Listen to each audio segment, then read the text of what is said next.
sore Sobat Komsos, jumpa lagi di dialog sore. Ini kebetulan sore ya, saya mengatakan sore. Ini dalam masih dalam rangkaian Festival Golokoe tahun 2026, dan untuk tahun ini Festival Golokoe mengambil satu tema yang saya kira jadi sangat penting ya, ziarah komunal dalam persekutuan sinergis untuk merawat keutuhan ciptaan. Jadi ziarah komunal untuk merawat ciptaan Tuhan. Saya kira itu satu tema yang sangat penting, dan tentu dalam konteks ciptaan Tuhan kita bisa mendiskusikannya sangat luas dan lebar. Dan salah satu ciptaan yang sangat berguna bagi kita tentu saja adalah tanaman pangan, atau kalau kita mau lebih spesifik nanti diskusi soal pangan. Jadi sore ini Sobat Komsos kita akan bicara soal pangan, tapi tidak dalam konteks tanam menanam tentu saja. Ada satu isu lain yang sebenarnya hari ini lebih cukup besar ya, dan punya signifikansi dalam kehidupan kita. Dan sayangnya sebagian besar di antara kita melupakan hal ini, yaitu soal sampah makanan atau limbah pangan. Kalau dalam bahasa Inggris sering kita kenal sebagai food waste ya.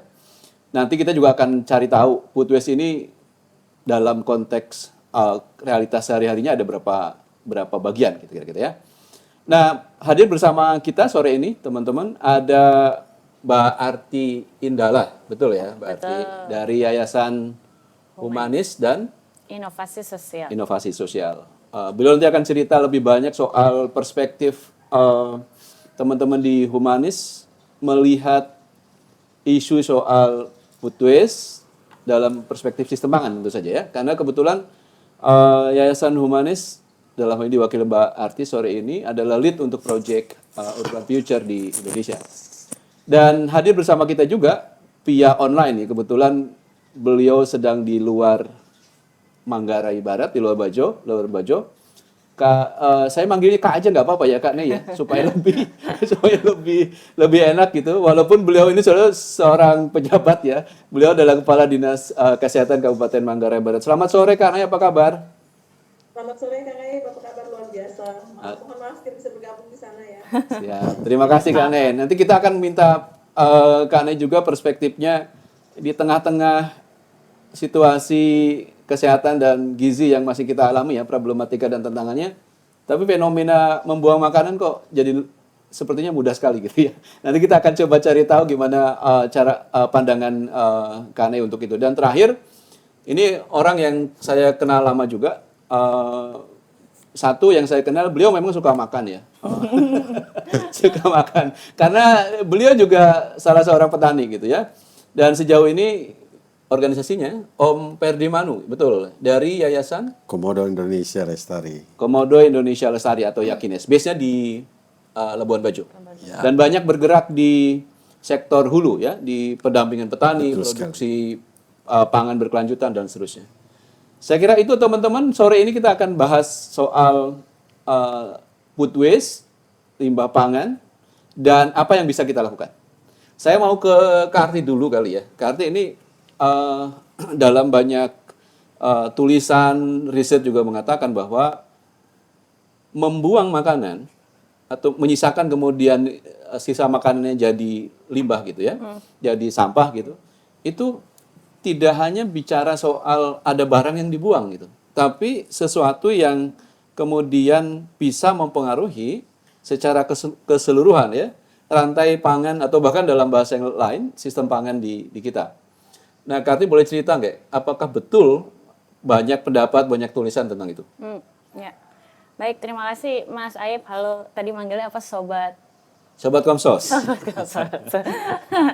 Ya mungkin cerita dikit ya buat teman-teman yang mungkin sudah tahu atau mungkin belum tahu. Biasanya ketika ngomongin tentang sistem pangan itu subsistemnya kan ada banyak gitu ya. Ada mulai dari produksi, dari ketika dia diproses, lalu didistribusi, lalu akhirnya dikonsumsi, sampai akhirnya ada keluarannya atau sisanya itu ya yang sampah pangan atau limbah pangan gitu. Dan ini sebenarnya karena namanya juga sistem ya, jadi pasti saling terkait satu sama lain gitu ya. Ketika ada hal-hal atau ketidakberesan atau ketidakseimbangan di satu subsistem, pasti dia akan berpengaruh ke subsistem lainnya gitu. Misalnya kita ngomongin tentang sampah pangan gitu ya di level konsumsi. Datanya saja kalau misalnya menurut sebuah riset dari Bappenas gitu ya waktu itu kayaknya bekerja sama dengan Waste for Change dan beberapa lembaga lainnya di tahun 2021 kalau aku tidak salah. Di Indonesia sendiri limbah pangan itu sampai, ini aku mencotek dikit ya, sampai dari 23 sampai 48 juta ton per tahun gitu. Wow. Dimana itu kalau Itu seluruh Indonesia ya? seluruh Indonesia Oke. gitu. Tapi itu kalau dilihat potensi kehilangannya secara ekonomi, jumlah limbah pangan sebesar itu berapa sih, itu angkanya juga fantastis gitu ya. Mulai dari 213 sampai 550 triliun per tahun gitu kehilangannya ya. Dan itu kan berarti cukup signifikan terhadap GDP kita gitu ya. Dan bisa dilihat bahwa dan di satu sisi lain ngomongin tentang akses pangan dan lain-lain, kalau itu dikonversikan gitu kehilangan sampah pangannya tadi itu bisa sampai memberikan porsi makan setahun sampai 23 sampai 47% dari populasi penduduk Indonesia gitu. Jadi Kebayang gede banget gitu ya kehilangannya gitu yang padahal di satu sisi bisa diakses makan untuk memberikan makan populasi yang begitu besarnya gitu. kalau sekarang 280 juta, 20%-nya saja Iya. dari 28, Iya.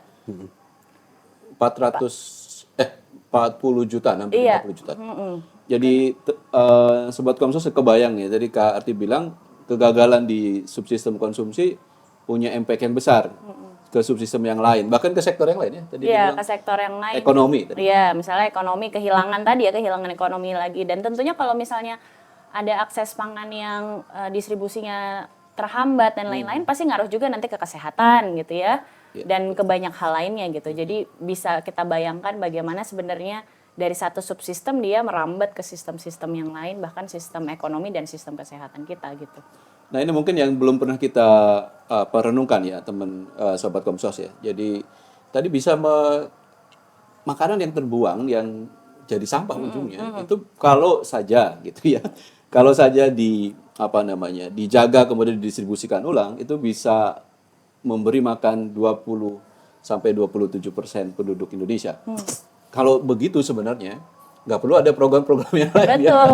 Atau bahkan misalnya tidak juga perlu lagi ada kita ketakutan atau kasus-kasus gizi gitu ya. yang terjadi saat ini kan, kira-kira gitu ya. Betul. Iya, teman Komsos itu Sobat Komsos itu yang saya kira penting untuk kita renungkan. Jadi ini problemnya ternyata cukup pelik ya. Saya satu lagi ke Kak Arti sebelum geser karena tadi udah ngomong soal kesehatan tuh ya. Saya harus nanya ke Kak Nay yang mewakili Dinas Kesehatan. Tapi ke Kak Arti satu lagi. Terakhir saya membaca juga ada satu jurnal yang tulis oleh teman-teman World Research Indonesia dari program UF ya di sini. Datanya juga ternyata cukup mengerikan ya, khusus di Labuan Bajo. Boleh di Manggarai cerita Barat sih kita Ya. ininya. Jadi teman-teman WRI melakukan riset tentang limbah pangan ini gitu, dan angkanya itu di Manggarai Barat itu sampai 4.836 ton per tahun. Nah itu juga besar gitu ya untuk satu kabupaten yang sebenarnya tidak terlalu besar gitu. Tapi ada hal menarik sebenarnya Mas Aib. Kalau di yang riset tadi yang di Indonesia itu sebagian besar limbah pangannya itu berasal dari rumah tangga. Oh, sumbernya dari rumah tangga Sumbernya justru? gitu, Sisa- maksudnya sisa makan di rumah, ya? signifikannya di rumah tangga gitu. Nah, kalau yang di Sedangkan Bajo? kalau di Manggarai Barat, signifikannya itu dari non rumah tangga, berarti dari sektor pariwisata, dari horeca dan lain-lain gitu. Nah ini yang mungkin menarik ya untuk kita kulik lebih jauh gitu ya. Berarti ada sumbangsih sektor pariwisata yang cukup besar gitu ke sampah pangan ini, dan mungkin intervensinya juga jadi harus berbeda gitu ya dengan di level nasional gitu. Oke, Sobat Komsos, kita baru tahu juga tuh ada dua source yang umum ya di nasional levelnya itu dari rumah tangga ya. Iya. Biasanya di rumah kita karena makanan berlebih gitu ya. atau mungkin di acara-acara kayak hajatan segala macam ya. gitu ya. Tapi menariknya di Manggarai Barat khususnya Labuan Bajo justru sebagian besar itu tidak dari rumah tangga. Betul. Sisa makanannya, tapi dari hotel, restoran, kafe dan jasa wisata lainnya. Ya. Nah, ini tentu jadi satu concern yang bersama. Saya ingin menambahkan satu poin gitu ya. Kalau begitu sebenarnya isu soal penyelamatan pangan, nanti konteksnya adalah limbah pangan tadi, itu nggak bisa ya dikerjain satu pihak. Karena tadi Betul. rumah tangganya kita edukasi, tapi ternyata di Labuan Bajo Misalnya hotelnya Pihak lain atau kafenya gitu ya, atau kapal wisata banyak di situ kan. betul. Nah, jadi ini memang satu isu yang multi aktor ya. Ya. Oke, nanti kita di akhir kita akan tanya kira-kira apa pendapat teman-teman bertiga ini supaya bisa melibatkan multi aktor tadi. Saya geser dulu ke Kak Nay. Kak Nay tadi Kak Arti udah menyinggung sedikit tuh ya. Ini juga problemnya adalah ujung-ujungnya adalah soal isu kesehatan ketika banyak makanan yang terbuang gitu. Nah, kalau kita baca datanya di Manggarai Barat, sepertinya juga isu dan problem soal kesehatan dan gizi masih jadi main isu ya. Nah, gimana karena ngelihat food waste, upaya penyelamatan pangan dan situasi dan tantangan terkait pangan, kesehatan dan kasus-kasus gizi di Manggarai Barat? Iya, baik ini. Saya malah melihatnya lebih luas ya Kang F. Ya, kita bicara selama ini bicara terkait kesenjangan sosial. Kalau kita lihat angka statistik, kita selalu bicara terkait indeks Gini rasio. Tetapi secara detail diskusi hari ini dilihat satu sisi ini di banyak tempat secara khusus di industri yang Labuan Bajo kita mendiskusikan terkait masalah food waste. Tapi di sisi lain ini masalah gizi untuk Manggarai Barat. Ya, saya nggak bicara secara keseluruhan untuk Manggarai Barat. Bicara yang ada di seputar kota Labuan Bajo. Ini angka stunting untuk wilayah kerja puskesmas Labuan Bajo itu peringkat kedua tertinggi untuk seluruh puskesmas. Jadi itu ada dari 1.279 anak itu ada 400-an, hampir 500-an anak yang kategori stunting. Belum lagi kita bicara terkait anak dengan kondisi gizi kurang dan gizi buruk. Jadi ini fenomena yang menurut saya ironis sekali. Kalau di sekitar kita ternyata masih banyak anak-anak yang punya persoalan. Ya meskipun secara detail memang harus dilihat lebih dalam apakah memang itu variabel pencetusnya adalah kekurangan protein hewani atau kebutuhan standar gizinya di masalah sanitasi, tapi secara keseluruhan itu didominasi dengan masalah kemiskinan juga. Jadi akses mereka terhadap pangan sehat, secara khusus pangan berasal dari protein hewani. Itu sih, itu fenomena yang luar biasa. Jadi iya. Saya kira itu Pak, dan ini itu menarik sekali Kak Nay. Karena jadi paradoks ya, terutama tadi yang kasus kecamatan di Labuan Bajo ya. Tadi nyambung datanya Kak Arti kan justru sampah makanan yang banyak terjadi di sektor wisata dan lokusnya kan ada di Labuan Bajo ya. Oke. Jadi satu sisi banyak yang terbuang, sisi yang lain data Puskesmas mengatakan bahwa ada gap ya, ada problem yang dihadapi oleh anak-anak kita gitu di sini. Nah, karena kalau boleh minta pendapat satu lagi, ini satu hal yang menurut saya harus kita luruskan ya, karena bukankah itu bisa jadi potensi yang besar ya untuk mengatasi makanan yang terbuang maksud saya? Bisa jadi potensi yang besar ya kalau itu kita bisa sinergikan, kemudian kita kelola jadi menguntungkan kasus-kasus anak yang kurang gizi tadi gitu misalnya. Betul. Itu ini selama ini kan pendekatan pemerintah mungkin dia lebih ke intervensi stunting dengan program yang sudah ada tanpa berpikir ada potensi lain yang bisa digerakkan seperti yang kita diskusikan sore hari ini. Jadi selama ini kan ini stunting ini program prioritas nasional. Jadi pendekatannya itu secara template itu sudah ada terpusat, tapi tidak melihat fenomena dan potensi lokal. Ya, diskusi kita hari ini saya pikir ini memberi masukan juga untuk kami dengan pendekatan yang berbeda. Jadi selama ini panjang sekali intervensinya, ada perlibatan kader di dalamnya, ada melatih bagaimana padahal di sisi lain ya menurut saya dari kunjungan lapang beberapa waktu terakhir memang pendekatan yang langsung memberi makan bergizi kepada anak itu jauh lebih cepat dibanding dengan proses yang panjang melibatkan, ya betul bahwa tujuannya baik, ada kepedulian sosial, tetapi perlibatan itu harus melewati kader yang menyiapkan, dibanding misalnya terima langsung makan itu mungkin mungkin akan ya kita uji coba, nanti kita akan mengukur seefektif mana inisiatif baik akan kita diskusikan hari ini, khusus yang dalam kota Labuan Bajo. Jadi kami sangat antusias untuk menjadi bagian dalam upaya baik yang kita sudah mulai inisiasi ini. Ya, Karena baik, penerima Kak. manfaatnya by name by address itu sudah ada dan sudah terbayang gitu, kira-kira nanti ini menjadi angin segar juga untuk kader-kader posyandu di tengah sekarang ini ada potensi soal karena pembiayaan sekarang kan dana desa sudah banyak Terbatas ya. dipangkas, defisiensi, jadi akan menjadi masalah baru lagi nanti gitu. Saya membayangkan kalau ini tidak diintervensi dengan baik, yang ke stunting mungkin bisa menjadi lebih buruk Ya, karena ya, ya. dari desa sudah mulai berkurang. Betul, ini challenge kita ya di situasi fiskal kita yang terbatas. Saya kira terobosan-terobosan lain harus kita ambil untuk menyelesaikan persoalannya. Dan saya pada akhirnya ini, Karti, Ferdi, dulu perspektif kita selalu berpikir bahwa untuk menyelesaikan persoalan persoalan stunting, gizi dan seterusnya di hilir itu bisa hanya dan hanya jika ketika produksi naik. Gitu. Iya. Betul nggak sih? Iya, Tapi kalau tangkapan tadi lebih Kak Nai banyak, bilang gitu ya. enggak juga, ini bisa jadi satu terobosan yang lain, Iya. memanfaatkan yang sudah jadi, itu juga bisa jadi jalan. Nah, ini poin yang menurut saya penting, tinggal nanti gimana caranya memanfaatkan kata orang ini ya, yang terpakai itu. Kadang-kadang mantan itu ada gunanya juga. Bukan dalam konteks yang negatif. Mantan yang baik ya, Mantan tapi yang ya. baik. Tapi kita tidak sedang menyamakan makanan itu sesuatu yang mantan atau yang sampah, tapi ini makanan yang layak tentu saja. Ini jadi jalan. Nah, kita geser dulu ke Om Ferdi. Om. Oke. Dulu kan tadi saya sampaikan terakhir. Dulu kita mikir ya, persoalan-persoalan pangan, akses pangan itu harus dimulai dari sisi produksi. Dan saya kira walaupun tadi Kak Nai mengatakan atau Kak Arti juga secara tidak langsung mengatakan bahwa jalannya banyak kok. Salah satunya dengan menjaga, mengurangi waste-nya, atau kalau masih ada sisa yang layak masih bisa dibagiin kok gitu ya, bisa dikonsumsi oleh masyarakat gitu, berbagi gitu. Tapi tetap saja saya kira aspek produksi di hulu kan jadi satu kekuatan kita. Tapi ada nggak dari perspektif Om Ferdi mewakili teman-teman Yakines yang hari-hari ini, Om Ferdi juga terlibat di Project Urban Future ya, di Koalisi Pangan Bernas.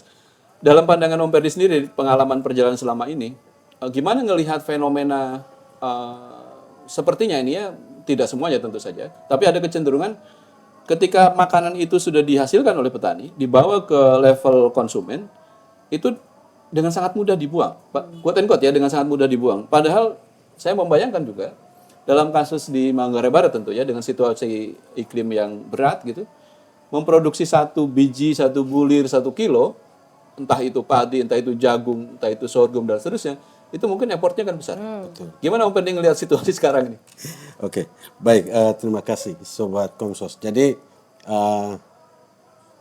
dari perspektif petani sebenarnya kita memandang ini semacam ketidakadilan ya untuk petani. Ya, mengapa kemudian saya bilang begitu? Karena petani sudah berdarah-darah, sudah menjaga produksi, lalu kemudian dengan sumber daya terbatas, misalnya tantangan iklim yang sekarang semakin sulit, tapi mereka berupaya terus untuk menghasilkan produk-produk petani mereka. Dan kemudian ketika itu didistribusi dan dimanfaatkan oleh konsumen di kota, lalu dengan semudah itu kemudian dibuang. Bagi petani, ya ini sebenarnya satu boleh dibilang menghina petani juga yang sebagai produksi begitu, kasarnya seperti itu. Jadi harusnya di sektor konsumsi itu harus betul-betul menggunakan pangan sesuai dengan porsinya, sesuai dengan kebutuhannya, sesuai dengan kebutuhannya, sehingga kemudian distribusi pangan itu sesuai dengan kebutuhan itu pas antara yang dihasilkan dengan kemudian yang digunakan oleh konsumen itu seimbang. Dan kemudian dari sektor lain juga kita lihat bahwa petani sebenarnya di sisi hulu mereka dalam proses penjagaan pangan mereka sudah tidak hanya dengan tantangan iklim, bahkan mereka dengan budaya mereka, katakanlah misalnya selalu menjaga benih, kemudian menggunakan pertanian yang lebih ramah lingkungan, supaya betul-betul menghasilkan produk-produk yang sehat, yang berkualitas untuk konsumen. Tetapi memang itu kembali lagi bahwa ini sangat sangat bertolak belakang dengan maksud dan tujuan petani menyediakan pangan yang baik untuk konsumen.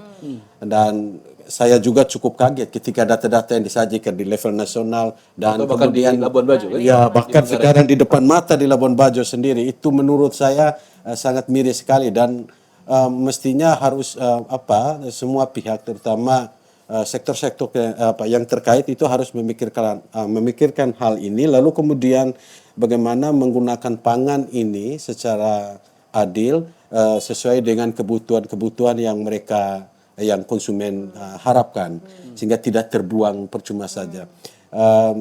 Saya lihat kalau contoh konkret misalnya ketika saya berada di Labuan Bajo, ada beberapa pangan-pangan sisa tidak hanya di level rumah tangga, bahkan di pasar dan di itu juga kadangkala barang-barang itu yang produk-produk petani yang dihasilkan itu juga terbuang begitu saja, tidak digunakan secara baik, dan itu sangat miris buat petani ya. Itu masalahnya. Iya, Om Pedi, saya nangkep ada satu kegelisahan mendalam nih, karena Om Pedi mewakili teman-teman tani. Sejauh pengamatan saya, koreksi saya kalau salah, ada banyak budaya dan nilai yang diajarkan oleh orang tua kita di keluarga-keluarga di pedesaan terutama ya, yang ngajarin bahwa menghilangkan satu butir jagung atau nasi saja dilarang kan? Larang. Karena ada banyak hal yang dibalik itu mungkin ya, walaupun ceritanya jangan nanti tetua padinya, tetua jagungnya marah gitu. Padahal dibalik itu ada banyak cerita, ada banyak tadi yang seperti disampaikan. Nah, tapi kan ada kecenderungan gini juga nih Om, di perkotaan, terutama di Bajo dengan tumbuhnya wisata segala macam, nilai-nilai itu kan udah mulai nggak ada. Nah, apakah Om Pedi juga ingin mengatakan bahwa ada hal yang lain ketika makanan dibuang-buang, sebenarnya nilai kebudayaan juga lama-lama bisa akan tergeser ke desa? Tergerus ya. Iya, itu benar Mas. Misalnya saja katakanlah di petani, pangan itu kan sebenarnya simbol kemakmuran petani. Itu untuk kami Manggarai misalnya. Jadi pangan yang cukup dan tersedia itu adalah bagian dari kemakmuran mereka. Dan kita tahu bahwa pangan, perempuan itu sebagai pemegang roh pangan utama di petani. Makanya mulai dari proses penyimpanan benih, kemudian sampai pengelolaan sampai manajemen konsumsi di dalam keluarga itu tanggung jawab perempuan. Dan kemudian sampai ke pasar pun ketika mereka menjual ke pasar itu juga dipisahkan secara baik ya untuk konsumsi dan kemudian untuk dijual. Lalu budaya itu juga melekat di dalam keluarga. Ketika makan, orang tua selalu mengajarkan supaya makan sampai habis. Kalau mengambil makanan, mengambil secukupnya sesuai dengan kebutuhan. Kalau mau tambah ya baru boleh ditambah lagi. Jadi tidak tersisa atau terbuang begitu saja. Dan itu terjadi di petani kita. Begitupun hasil panen mereka Mas. Jadi sisa-sisa hasil panen yang dari kebun langsung itu mereka gunakan untuk makanan ternak. Jadi benar-benar diperlakukan secara baik pangan. Nah, ketika masuk di sektor konsumen ini yang nah saya tidak tahu apakah karena memang Labuan Bajo sudah banyak banyak etnis, banyak pendatang yang mungkin kurang memahami budaya-budaya lokal di sini, sehingga kemudian memperlakukan itu ya seperti itu. Nah, ini butuh sentuhan, butuh penyadaran dari berbagai pihak untuk para wisatawan bahwa harus konsumsi sampai habis, dan kita menghargai petani penghasil pangan di hulu gitu. Ya. Wah, menarik ini. Sobat Komsos, Om Pedi mengatakan bahwa kalau kita sebagai konsumen ya harus standingnya juga nggak hanya mementingkan diri sendiri tapi juga mementingin produsennya. Kalau cerita Om Pedi tadi di keluarga-keluarga petani, keluarga kita nggak ada istilah waste sebenarnya kan. Kalau toh masih ada sisa itu pasti larinya ke ternak, ke hewan lain, sehingga sirkularnya terjadi. Nah, problemnya ini sekarang kalau di kota mungkin nggak ada lagi tadi makan bersama, dia dikasih tahu, diajarin. Nah, saya mau ke Katis. Saya mau nyambung ke situ. Atau jangan-jangan itu jadi salah satu problem dasar dari saya mau katakan lemahnya sistem pangan, terutama di level konsumsi ya, subsistem konsumsi. Apakah itu salah satu faktor yang hari ini edukasi, kemudian awareness, Ya. atau bahkan mungkin juga apa namanya habitus di keluarga.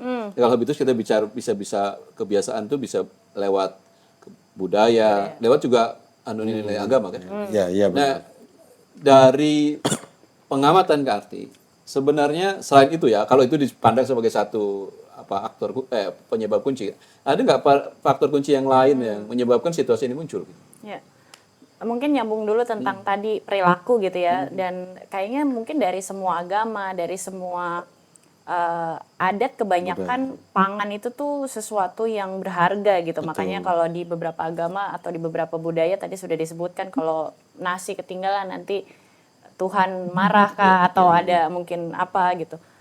Kayaknya makin kesini tapi perilakunya terutama mungkin juga karena banyaknya iklan, banyaknya gaya hidup konsumerisme gitu, itu semakin lama semakin hilang gitu. Entah karena memang percakapan tadi di meja makannya juga berkurang gitu. Mungkin banyak orang yang merantau, hidup sendirian di kosan apa dan lain, terutama di isu perkotaan ya seperti Labuan Bajo itu juga bisa memutus keterhubungan gitu ya, bahwa kalau misalnya kita ada satu piring di depan kita ini tuh berasal dari berbagai usaha tuh rasanya hilang gitu ya kalau di semakin kesini gitu ya. Dan aku lihat juga terutama kalau misalnya tadi dengan konteks Labuan Bajo di mana sampah pangannya itu banyak dari hotel, restoran, kafe dan lain-lain. Kayaknya ada insentif yang salah pada sistem kita juga. Karena misalnya saya sebagai atau banyak orang ya datang ke hotel gitu, kalau misalnya kita sarapan pilihannya sedikit, biasanya orang ngomel kan, kok pilihannya cuma sedikit ya gitu. Maksudnya bayangan kita tentang bagaimana seharusnya idealnya hotel, kafe dan lain-lain tuh dengan buffet, dengan makanan yang beragam gitu ya. Jenis, warna, rasa. Iya gitu kan. Okay. Tapi kan itu juga berarti memberikan insentif kepada pelaku horeca ini, hotel, restoran, kafe untuk dia menyediakan sebanyak-banyaknya yang malah jangan-jangan resikonya akhirnya banyak sampah pangan yang terjadi gitu ya. Atau kita misalnya ke restoran gitu, kalau misalnya kita lihat, menurutku aku dulu pernah punya kafe soalnya manajemen bahan baku gitu itu tuh sebenarnya sangat sulit sekali kan kalau misalnya menunya tuh banyak banget gitu, karena pasti ada mungkin menu-menu yang tidak terbeli yang akhirnya jadi waste tadi gitu. Nah, tapi kan perspektif kita kalau ke restoran sekarang udah agak bergeser ya, kayak pengennya tuh pilihannya banyak gitu. Nah, itu juga yang kayaknya jangan-jangan ada insentif yang salah juga ya dari perilaku masyarakat kepada industri horeca tadi gitu.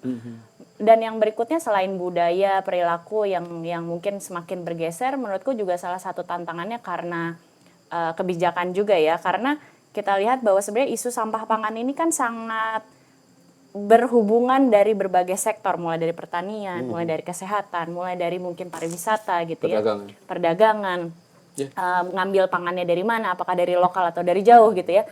Tapi mungkin kita belum ada kebijakan holistik yang bisa mengatasi tersebut. Akhirnya masing-masing dinas, masing-masing kementerian dia melakukan tupoksinya masing-masing gitu. Padahal sampah pangan kayak titik temu dari banyak sektor tersebut gitu ya.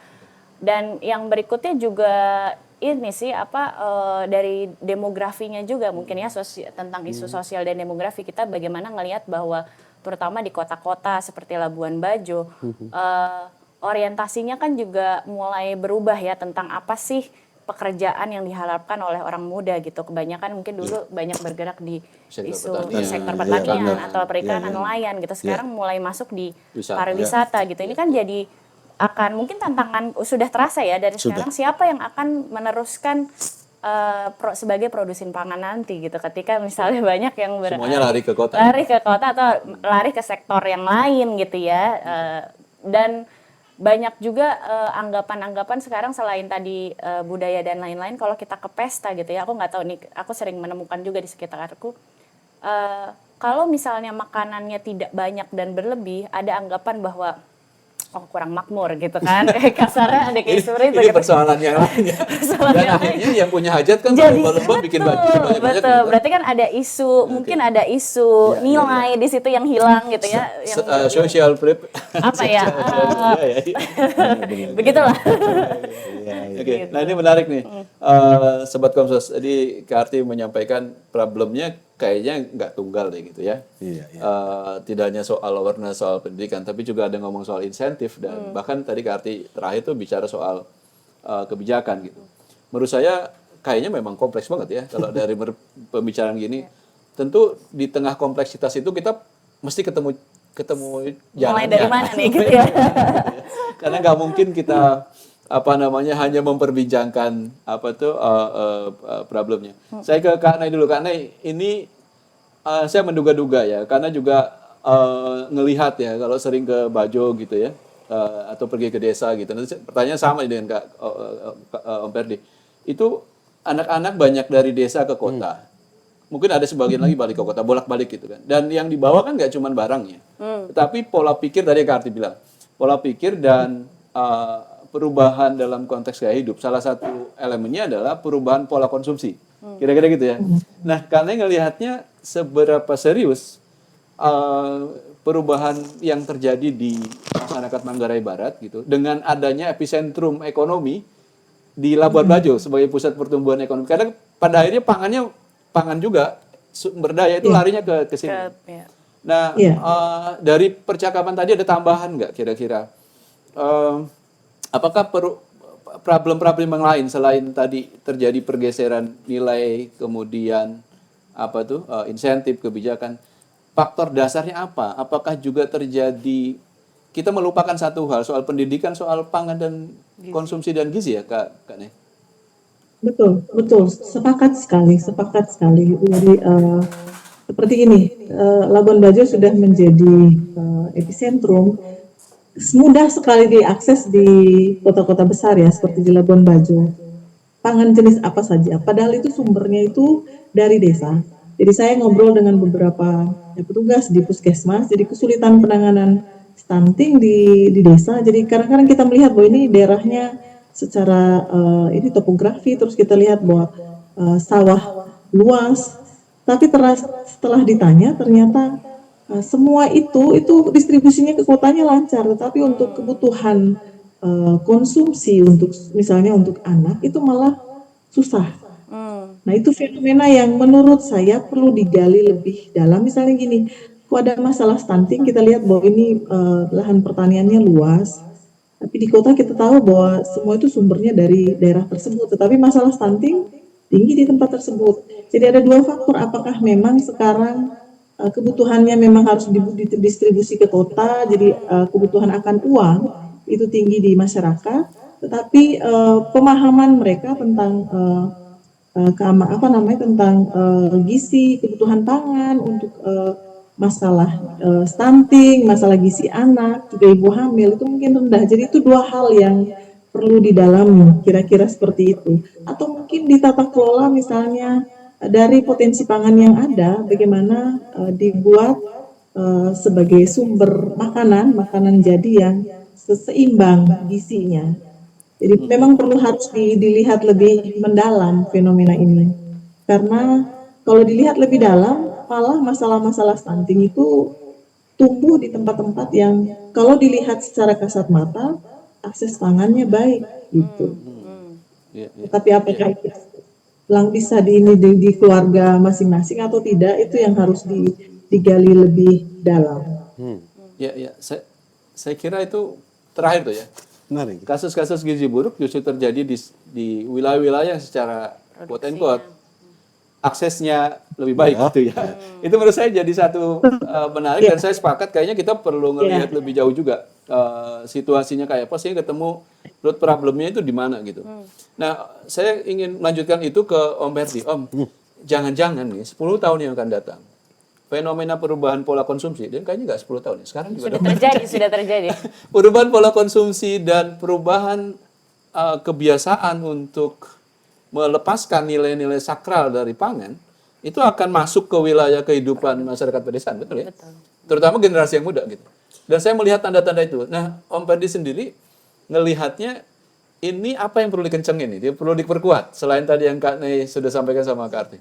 Ya, gini, kalau saya lihat tadi problemnya itu bagaimana kemudian pola konsumsi yang instan itu sudah mulai merambat sampai di desa-desa, lalu kemudian juga banyak orang-orang muda kita di desa-desa yang migrasi ke kota, terutama di Labuan Bajo sebagai daya tarik utama untuk mendapatkan pekerjaan.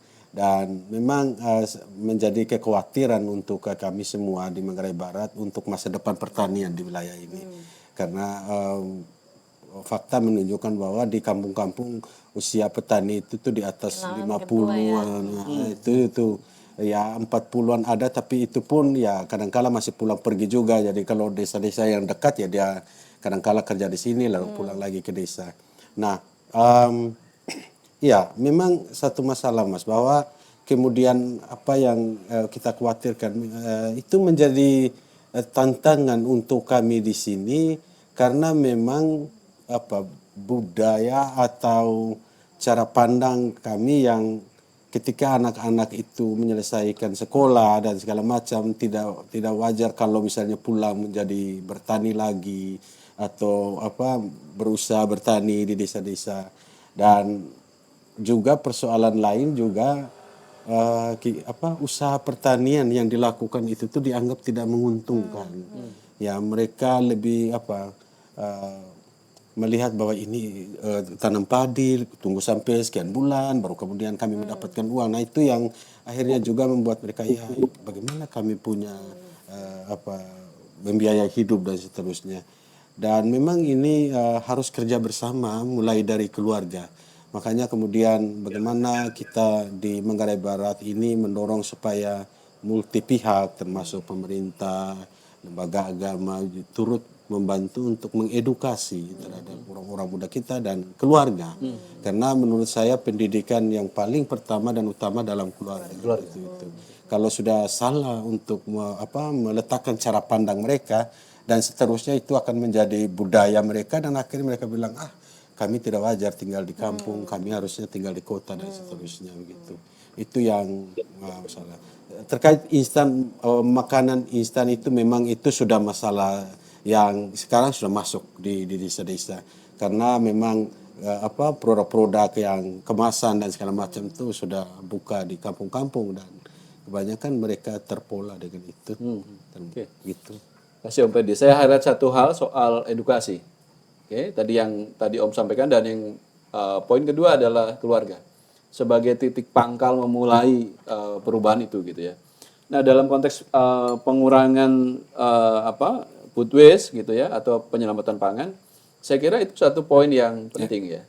Tapi sebelum masuk ke pertanyaan itu sebenarnya sobat Komsos kita paham bersama bahwa isu di sisi subsistem konsumsi itu menyisakan dua hal ya. Satu, makanan yang memang tidak terpakai dalam arti dia sudah dimakan ada sisanya gitu. Ada sisanya dan itu pada akhirnya akan berujung pada sampah organik. Jadi limbah makanan gitu ya. Betul. Tapi ada juga teman-teman banyak yang makanan yang sudah diolah atau bahan bakunya yang menjelang diolah tadi Kak Ars cerita saya punya kafe. Kalau pesanannya sedikit untuk jenis tertentu, bahan bakunya ya akhirnya kebuang gitu. Tapi masih layak kan sebenarnya. Nah kita punya dua cabang sebenarnya di isu food waste itu. Satu, makanan yang sudah tidak bisa diselamatkan, yang ujungnya nanti jadi sampah atau limbah. Yang itu mungkin kalau diterus-terusin bisa diolah jadi pupuk, pakan ternak, pakan ikan dan seterusnya. Tapi yang kedua juga ada isu soal penyelamatan pangan. Ini yang kayak tadi cerita, di satu restoran mungkin punya 10 jenis gitu ya. Dan tamunya cuma satu. Yang nginep. Nah, kan sisanya banyak banget. Kalau selama ini mungkin bisa jadi ya, itu ada kebijakan, ada segala macam di internal misalnya ini harus dibuang gitu misalnya. Nah, ini jadi ada dua hal nih. Nah, saya mau nanya nih, kalau ada pertanyaan di bagian akhir kita diskusi ini ngobrol nih, apa yang bisa kita lakukan? Kita udah tahu fenomenanya, kita udah tahu penyebab dan akar masalahnya. Dan kita juga udah tahu nih dan cabangnya ada dua gitu. Nah, saya mungkin yang di pertama dulu nih, Kak Arti. Untuk yang kasus untuk food waste ya, untuk waste ya. Pertanyaannya adalah gimana cara ngurangi cara mengurangi limbah makanan. Yang kedua, apa yang harus kita mulai untuk menyelamatkan pangan? Dengan 2 segmen tadi. Kalau yang limbah pangan mungkin bisa di level keluarga, tapi kalau yang penyelamatan pangan yang bukan sisa ya, berlebih tadi, pangan berlebih, mungkin itu yang tadi di horeca, di hotel dan seterusnya. Kati punya ide atau gagasan gimana kita menyelesaikan persoalan ini pada 2 jalur ini? Ya. Kalau yang limbah pangan mungkin tadi satu udah disebutkan ya di level keluarga tentang edukasi dan lain-lain. Tapi menurutku juga edukasi sekarang terutama di konteks perkotaan, misalnya di Labuan Bajo yang pariwisatanya besar, edukasi itu bisa terjadi juga di horeca. Karena kita bisa lihat ya kulturnya orang muda sekarang dan lain-lain sering ke kafe, nongkrong, ngobrol gitu ya.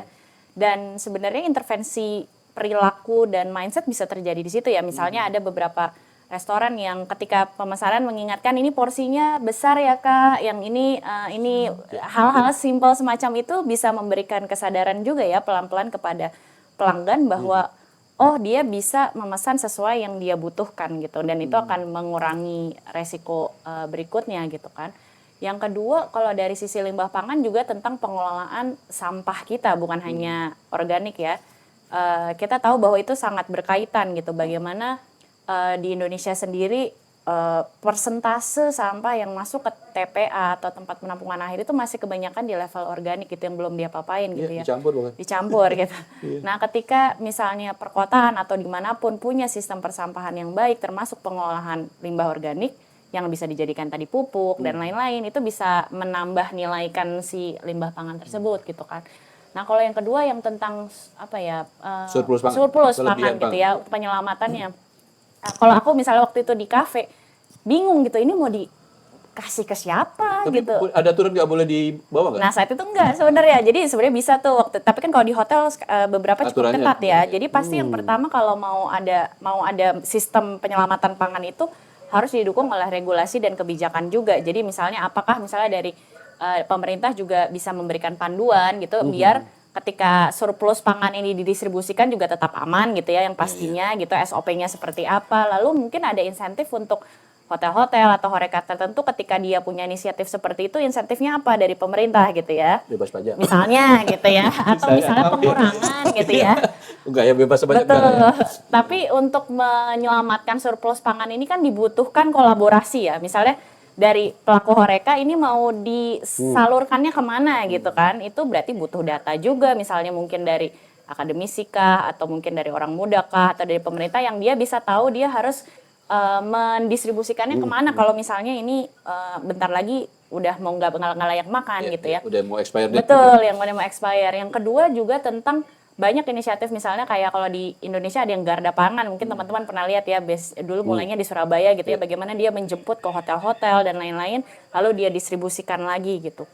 Atau bisa juga misalnya kayak kalau udah ada sistemnya dan maksudnya dijamin gitu secara regulasi, ada juga beberapa inisiatif orang muda, mulainya waktu itu di Inggris, sekarang ada juga di Jakarta, namanya food cycle gitu ya. Jadi dia hampir mirip, jadi dia menerima pangan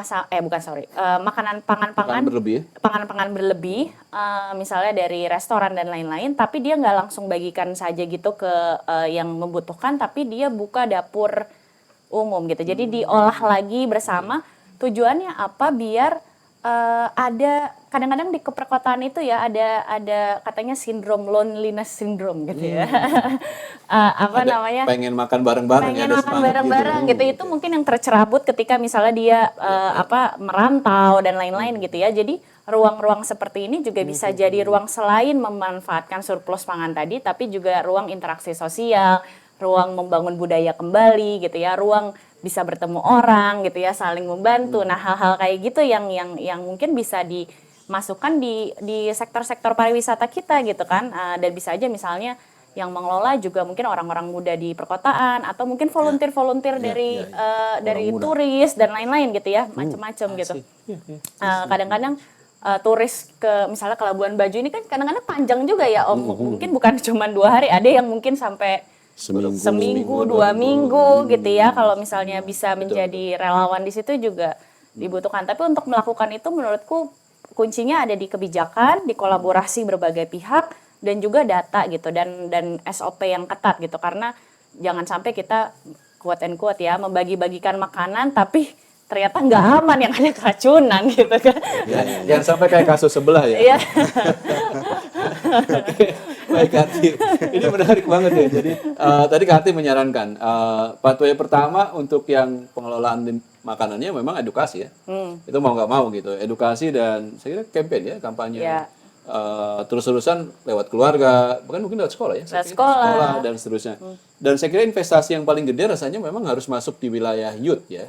Anak kecil sama youth. Itu kayaknya karena kalau lihat saya belum lihat data di Manggarai Barat, tapi kalau di Indonesia kan 50 sekian persen itu orang Indonesia itu isinya youth gitu. Anak-anak muda. Jadi kalau kita investasi di situ, kayaknya kalau anak muda tidak tidak menyisakan makanan satu hari saja, itu kayaknya cadangan makanan kita setahun cukup tuh.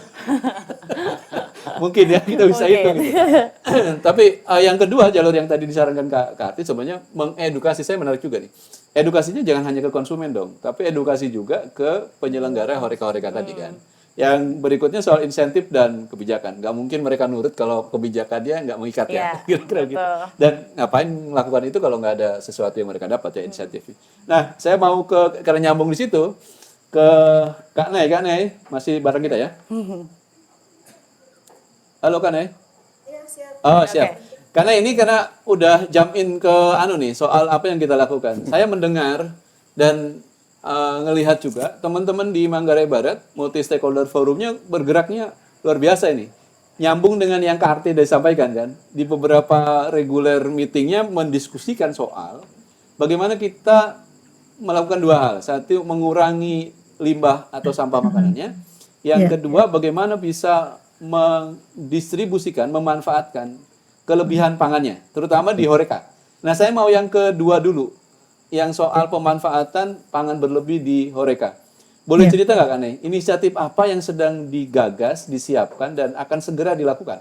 Dan kenapa ini penting relasinya dengan obrolan kita di awal tadi? Soal status gizi, persoalan kesehatan, dan seterusnya. Silakan Kak Nay. Baik, ini apa ya, lahir dari sering berkumpul, sering mendiskusikan keluhan, masalah. Ternyata banyak potensi-potensi yang ditemukan tim yang lain. Jadi saya salah satu dari Dinas Kesehatan juga menyumbang isu masalah gitu. Di sisi lain ada isu masalah yang disampaikan oleh pihak lain yang itu dianggap sebagai masalah, tetapi dari perspektif saya ternyata itu dilihat sebagai potensi mengurai masalah yang ada di kami. Seperti misalnya masalah gizi. Nah, ini dari diskusi ini memang secara regulasi, SOP dan lain-lain itu kita sedang diskusikan, dan diskusi sore hari ini sebenarnya yang akan menguatkan kami ya. Jadi mungkin ada perspektif yang lain yang di luar yang kami diskusikan, tetapi menarik bahwa ini lebih luas. Jadi dari hulu sampai ke hilir itu didiskusikan, bicara terkait pangan itu luas sekali diskusinya. Kalau sebelum-sebelumnya kita hanya fokus misalnya terkait bicara ketahanan pangan, keselamatan penyelamatan pangan, terus perspektif keamanan pangannya itu belum didiskusikan lebih mendalam. Jadi dari perspektif kami ternyata bicara terkait keamanan pangan itu juga terkait dengan keselamatan pangan. Jadi menarik sekali, akhirnya dari kolaborasi diskusi ini hal saya sangat tidak sabar bagaimana ini bisa diimplementasikan nanti ke depannya. Tetapi memang ada PR-PR lanjutan yang kita siapkan ya, karena kita bicara penyelamatan pangan itu bicara terkait penyelamatan gizi juga untuk generasi yang akan datang. Tetapi ada titik kritis di antara proses yang kita diskusikan. Kita bicara keamanan pangan itu sangat tidak mudah, apalagi ini bukan pangan segar yang akan diolah, tetapi ini pangan jadi yang siap dimakan. Jadi titik kritisnya akan lebih banyak dan itu menjadi bahan yang harus didiskusikan lebih detail, SOP, titik-titik kritis mana saja, terus SOP mana, dan siapa saja yang harus kita libatkan, dan siapa saja penerima manfaat, karena bicara pangan yang sudah diolah ini kan tentu ada batas waktu ya untuk sampai dikonsumsi. Beda kalau pangan segar.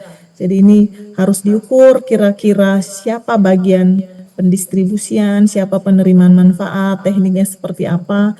Pekerjaannya memang tidak mudah, tetapi inisiatif ini setidaknya memberi gambaran ya selain bicara mengurai masalah gizi, ini juga menurut saya ini menggerakkan nurani juga. Jadi mengurai kesenjangan yang di depan mata secara konkret.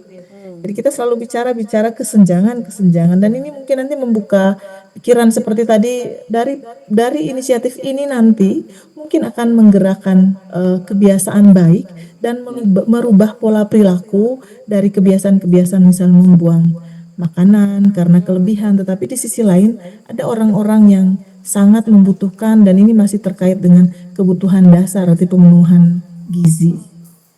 Dan ya, Kak ini Nay, saya mendengar juga ini sedang dirancang selain tadi ya beberapa instrumen sedang disiapkan ya, betul. standarnya dan seterusnya.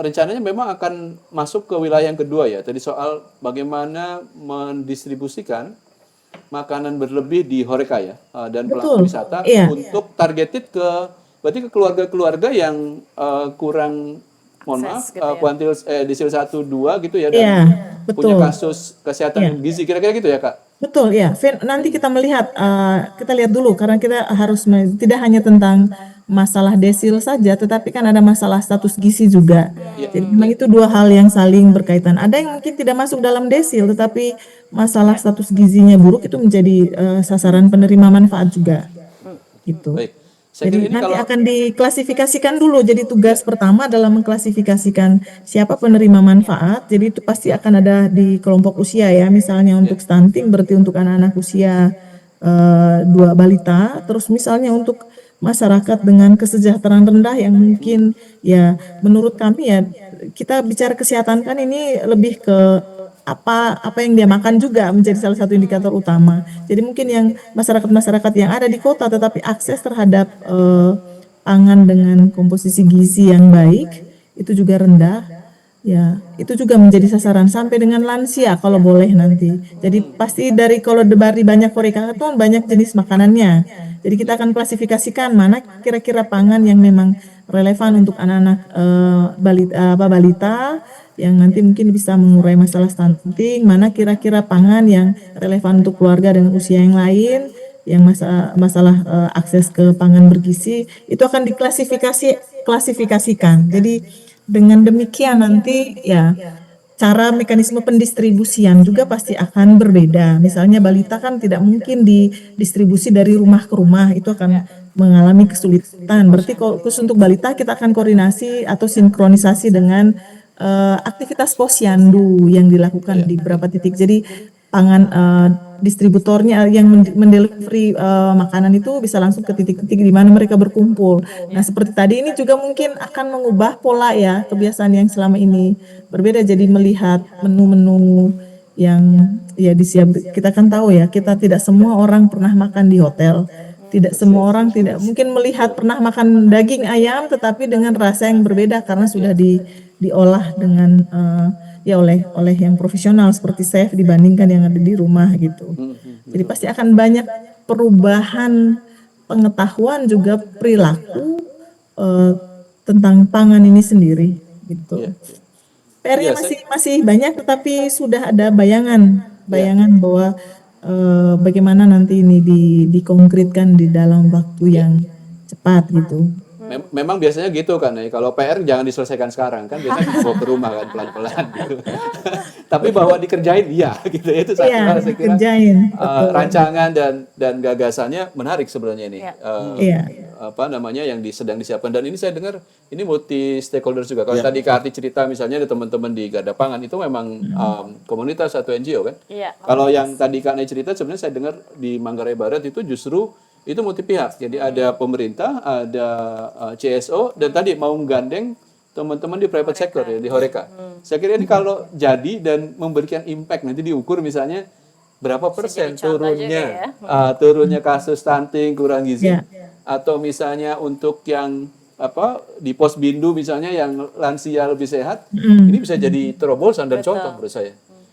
Tentu ada satu hal yang ingin saya mention juga tadi Kak Nay sebenarnya udah secara implisit bilang bahwa ini akan ada banyak ngerubah loh. Salah satunya persepsi lidah dan cita rasa. Betul ya, karena nanti Betul, mungkin betul, ya. Ya, nah ini seperti selama ini kita penyedianya, misalnya ikan, ini kan hampir semua nelayan nggak mengerti ikan ini seperti sebesar apa ya enaknya kalau ya sampai ya di restoran betul tiba-tiba dengan harga yang mahal. Padahal di rumah itu dibuang-buang gitu. Ya, Bahkan betul betul. fenomena yang sekarang terjadi, stunting masalah stunting malah banyak sekali terjadi di lingkungan yang protein hewaninya melimpah gitu. Justru produsennya ya. Iya, Malah itu terjadi benar. stunting. Betul betul. Nah, ini menarik banget. Tapi mungkin itu nanti jadi satu apa segmen sendiri. satu segmen yang lain kalau ada kesempatan lagi diskusi. Saya Iya. pengen lebih detail sih di konsep besarnya, tapi karena ini masih umum gitu ya obrolan sore ini. Tapi mungkin saya catatannya ya. Ini kita juga perlu menyiapkan skenario yang lain, mitigasinya jika dan hanya jika gitu ya kalau premisnya gitu. Itu jalan program ini berjalan, tapi kemudian membawa implikasi terjadi perubahan persepsi dan pola konsumsi atas pangan. Terutama nanti kalau yang di hotel-hotel kan kecenderungannya bukan pangan yang bahan bakunya dihasilkan Dari sini. sebagian besar ya. Seperti kalau saya selalu mendukung pangan lokal gitu. Nah ini juga perlu kita antisipasi dengan sangat baik. Om Berdi, nyambung ke situ. Om juga bagian dari multi stakeholders yang tadi Kak Nei cerita ya. Kalau Om sendiri ngelihat seberapa penting sih keberadaan inisiatif ini soal penyelamatan pangan yang tadi kolaborasinya dengan teman-teman Horeca. Tidak hanya kalau kalian udah nyorotin, oh ini nanti bisa bermanfaat bagi keluarga prasejahtera di satu atau yang kasus stunting dan seterusnya. Kalau dari perspektif Om ngelihat mewakili sisi produsen, apakah upaya penyelamatan pangan ini juga punya hal yang baik gitu? Ya, ya dari perspektif produksi ya kita melihat bahwa ini satu penghargaan juga untuk petani. Artinya pangan yang dihasilkan dan Tidak disia-siakan. tidak disia-siakan dan dimanfaatkan secara baik. Apalagi kemudian itu diberikan kepada orang-orang yang memang membutuhkan. Karena kita tahu bahwa masyarakat di kota ini kan ada juga ekonomi yang baik, ada juga yang setengah mati dan itu butuh sentuhan itu bantuan pangan itu. Kalau MSF sendiri, saya melihat ini satu forum yang menurut saya punya masa depan yang baik ya, karena memang di dalam forum itu juga tidak hanya mengakomodir pemerintah maupun para stakeholder lain, tetapi juga perwakilan orang muda juga terlibat di dalam, yang termasuk anak-anak muda itu juga yang kita dorong, kita dampingi di sektor produksi juga. Jadi menurut saya ini satu hal dan dengan demikian mereka merasa berharga, ya orang-orang kita merasa berharga, lalu kemudian mereka merasa bahwa apa yang kami kerjakan ini betul-betul Ada manfaatnya. dimanfaatkan dan tentu akan memacu semangat mereka dalam sektor produksi dan mereka semakin mencintai dunia pertanian. Itu juga salah satu daya dorong yang membuat kemudian orang-orang muda kita bisa kembali mencintai dunia pertanian itu sebenarnya. Jadi anak muda pada akhirnya tidak hanya berperan sebagai konsumen ya, tapi juga dia jadi produsen. Dengan ada upaya penyelamatan pangan itu bentuk reward atas gitu ya, atas jeripaya mereka. Nah, saya ingin menutup obrolan kita nih. Kayaknya udah hampir 1 jam lebih. Dari mataharinya ada sampai udah gelap. Sampai sudah gelap. Walaupun kalau boleh sih terus gitu ya, masih banyak yang bisa kita dalami. Ini agak praktis. Oh, satu sebelum ke pertanyaan terakhir. Sebenarnya sobat Komsos, kita mungkin nggak sadar juga ya. Ini jauh banget sih relasinya antara produsen dengan dengan tadi limbah pangan gitu. Kalau datanya sensusnya Bappenas, seingat saya juga dihitung ya berapa banyak emisi yang dihasilkan dari limbah pangan. Betul ya Karti? Iya, betul. Ada datanya nggak ya? Ada sekitar 1.700 juta CO2 ekivalen. Luar biasa. Artinya apa? Pada setiap makanan yang terbuang, sesungguhnya kita sedang menyumbang pada percepatan dampak perubahan iklim. Dan siapa yang merasakan? Teman-teman di produsen. Kalau produsen nggak bisa memproduksi, siapa yang merasakan? Kita sebagai konsumen. Jadi tadi seperti Kak Arti bilang, akhirnya kita harus melihat persoalan ini sebagai sebuah sistem. Nah ini sesi terakhir ya kan? Saya ke Kak Arti dulu deh. Kak Arti, ada nggak ajakan atau bahkan kalau ada pertanyaan gini, hal apa yang bisa dilakukan besok pagi untuk mengurangi limbah pangan? Ini pertanyaan sekaligus saja kan ya, buat kita semua ya, tidak hanya konsumen tapi mungkin khusus anak muda nih misalnya. Apa sih yang bisa dilakukan sesimpel apa yang bisa dilakukan oleh anak muda? Besok pagi deh pas sarapan gitu. Ya itu ya, makan secukupnya yang dibutuhkan saja gitu, jangan sampai menyisakan makanan, itu satu. Tapi juga sebenarnya hal yang lahir dari individu itu biasanya menular ya, katanya gitu kan ya. Kalau misalnya kita sebagai individu tidak melakukan, tidak percaya gitu, juga susah mengajak orang lain gitu. Jadi ketika kita dimulai dari diri sendiri, itu sebenarnya pintu masuk untuk membawa perubahan di sekitar kita gitu, dari keluarga kita, mungkin dari teman-teman gitu ya, ketika kita lagi makan bareng gitu ya, kadang-kadang itu saling mempengaruhi satu sama lain gitu kan. Atau misalnya sesimpel kayak misalnya kalau kita lagi ke kafe atau ke restoran ya, kita misalnya kalau pengen nyoba banyak gitu ya, mungkin bisa berbagi dengan teman-teman yang kita kalau biasanya kan sebenarnya kita punya budaya makan tengah sebenarnya ya, tapi makin lama itu juga kan makin hilang gitu ya, akhirnya mulai pudar gitu. Itu juga mungkin bisa dimulai. Sama mungkin aku ada satu tadi, karena aku menarik juga ya Kak, tentang multi stakeholder forum tadi, mungkin satu titipannya adalah tadi kayaknya Om sempat mention ya, bahwa perempuan itu sebenarnya punya peran besar gitu ya dalam konteks sampah pangan juga dan surplus pangan juga, karena biasanya perempuan ini yang mengelola pangan di rumah tangga atau ke acara-acara gitu ya, kadang-kadang kalau sisa dibungkus gitu ya, bawa pulang gitu kan, nggak cuma inget anaknya, inget ternaknya, iya, inget macam-macam gitu kan. Dan itu adalah kerja-kerja perawatan dalam sistem pangan yang sering nggak diingat gitu. Nah, jadi kalau misalnya titipannya mungkin mudah-mudahan bisa ini di multi stakeholder forumnya juga nanti ya, ketika dibangun, bagaimana perempuan pengelola pangan tadi atau misalnya produsen itu juga bisa menjadi part dari kolaborasi itu gitu ya, sehingga juga nanti ada informasi, oh sebenarnya apa sih yang dibutuhkan gitu, gimana sih kalau misalnya mau mengelola surplus pangan gitu, ada perspektif juga dari orang yang memang mengelola pangan tersebut di rumah tangga gitu. Ini satu, karena berarti kan datang dari Jakarta ya. Jadi kita pengen tahu, sekarang itu ada kecenderungan orang beli makan itu setelah melihat TikTok atau Instagram. Betul. Ketika makanannya datang, yang paling penting adalah dia foto dan unggah di media sosial. Dimakan belum tentu habis. Ini fenomenanya kayak gimana caranya? Akhirnya kan sulit membedakan antara kebutuhan dan keinginan. Betul. Ada tips nggak gimana buat anak muda bedain itu? Agak sulit ya.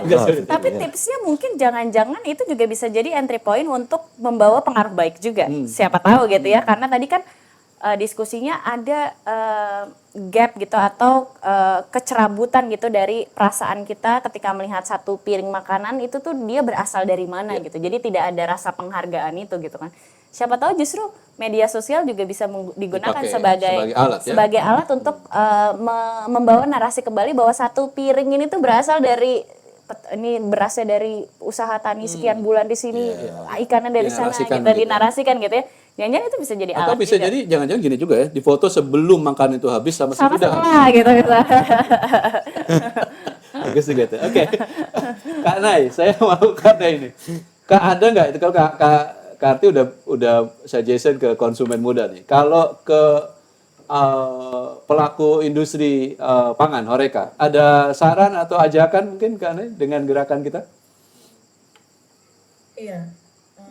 Kami berharap ya nanti di Horeca juga akan sadar bahwa isu yang bilang kelebihan pangan, food waste itu sebenarnya ada hak asupan gizi masyarakat atau anak yang hilang gitu. Jadi saat kalau misalnya ya kami sih tidak berharap ada kelebihan produksi, tetapi kalaupun ada kelebihan produksi itu jangan langsung dijadikan sampah ya. Isu selama ini kan sampah ya, sampah pangan, sampah sisa pangan berlebih.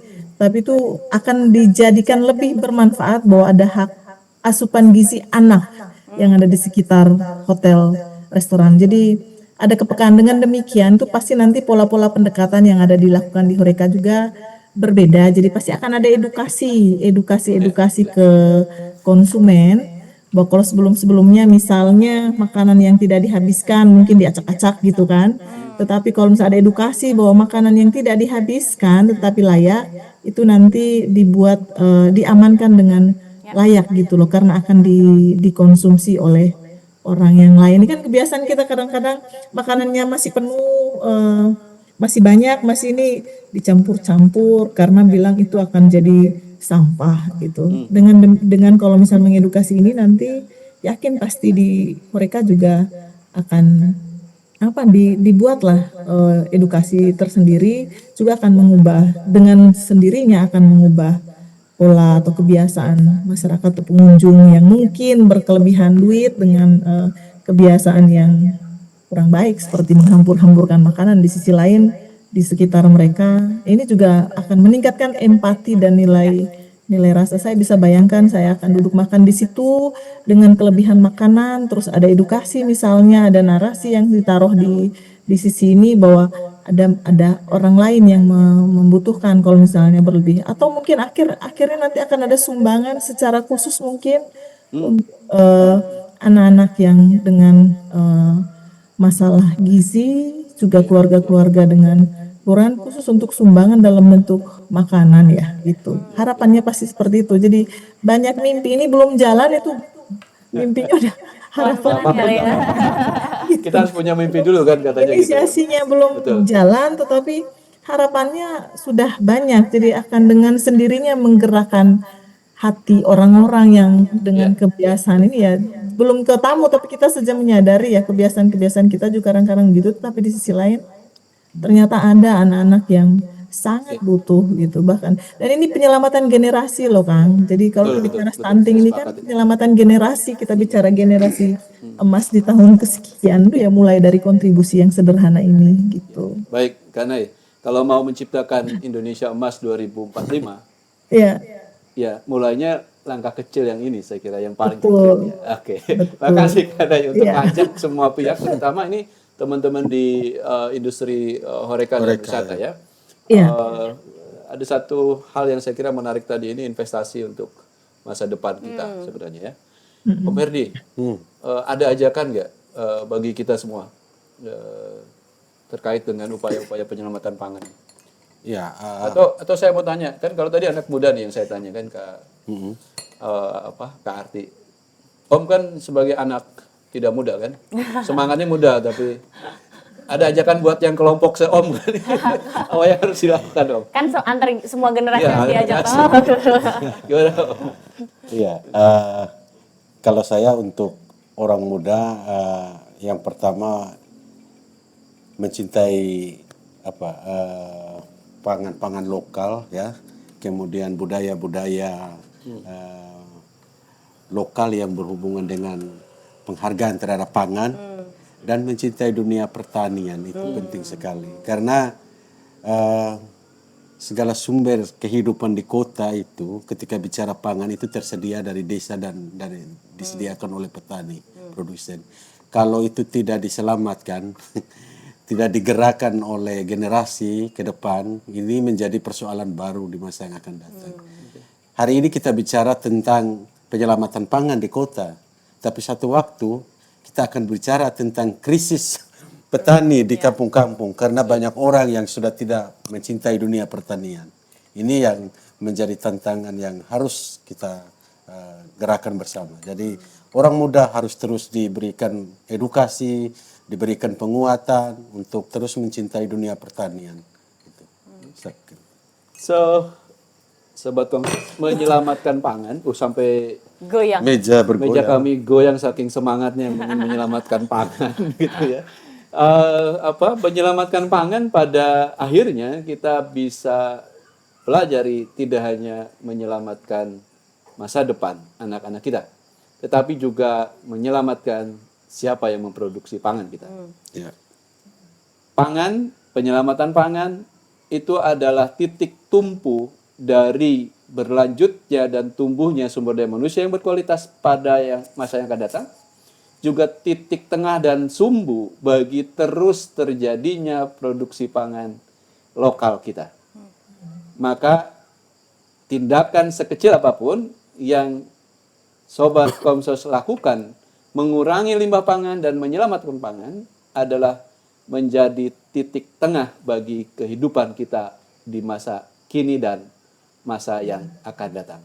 Terakhir, ada orang yang bilang caring sharing is caring. Caring. Tidak ada ruginya berbagi, tidak ada ruginya menyebarkan makanan yang masih layak, karena itu adalah bagian dari menjaga kehidupan. Dan terakhir tentu saja seperti tema Golokwe tahun ini, ziarah komunal sebagai bentuk syukur atas penciptaan dan nikmat Tuhan, saya kira momentum yang tepat dan sangat penting bagi kita secara komunal untuk ziarah kembali ke diri kita, ziarah pada tiap piring kita, ziarah pada tiap suapan dan makanan yang ada di meja makan kita. Siapa yang produksi, bagaimana diproduksinya, dan apakah kita sudah adil bagi orang yang belum punya akses terhadap pangan itu. Daripada dibuang, lebih baik kita Disayang. berbagi dan disayang untuk orang, dibagikan secara penuh kasih sayang ke orang lain. Itu akhir obrolan kita, Sobat Komsos, mudah-mudahan ada manfaatnya. Kita ketemu di lain kesempatan dan topik yang berbeda. Semoga kita menjadi manusia yang pandai bersyukur. Selamat sore dan terima kasih Kak Nay, terima kasih. Terima kasih. Om Ferdi, terima kasih. Terima kasih. Kak Arti, jumpa lagi di lain kesempatan. Dadah.